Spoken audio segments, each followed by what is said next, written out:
Hello friends, today in this video I will quickly show you how to set execution policy in PowerShell. Okay, now what I'll do, I'll just navigate to my Windows PowerShell ISE, which I have already opened it with run as administrator mode, and I have written also a few commands already, because if I'll start writing here, the video will be lengthy, right? So I have already written, I will execute those commands and show you and make you understand the syntax as well, right? So now let me navigate to the PowerShell ISC.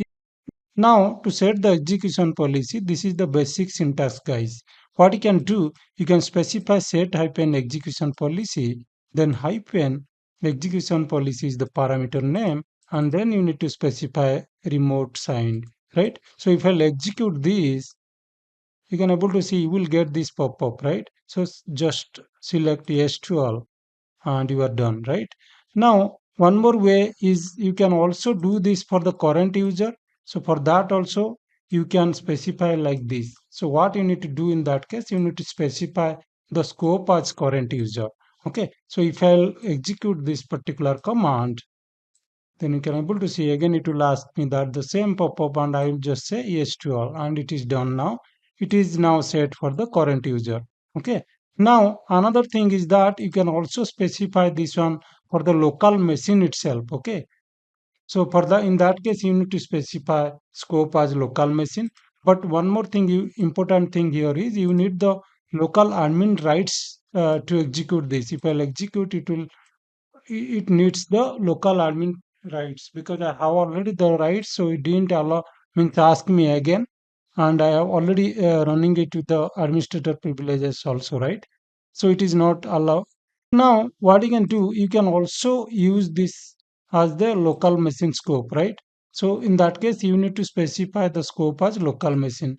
And remember one thing, that if you want to set this execution policy for this scope of the local machine, so you need the admin rights. Okay, and if you'll execute now, you can able to see I got the same pop-up. I'll just click on the yes to all and I'm done. Okay, for me it is already enabled, so I'm not getting any pop-up for this admin rights, but you might get it. So you need to enter your admin credentials, right? Now one more thing is, you can also forcefully do this, okay, without that pop-up. If you want to do it forcefully, you can just silently install that using this force command, right? So if I'll execute this, it will not ask me that pop-up, right, where you selected SQL all, right? So you need to simply add this force parameter to this particular command, right? And the other thing is, after you do that, after you set it remote signed, you can just execute this command to check that whether it is actually set or not. You can able to see we got the expected output that it is showing your us this is remote signed. Okay, that means the execution policy has been set correctly, right?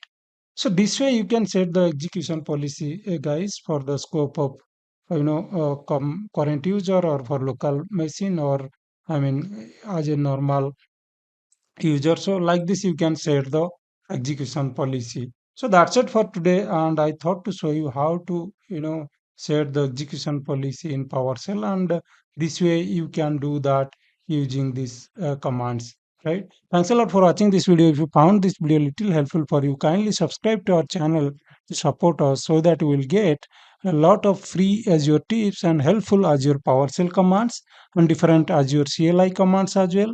And along with that you will get different SQL Server tips and many more. Thanks a lot and have a nice day. Bye bye.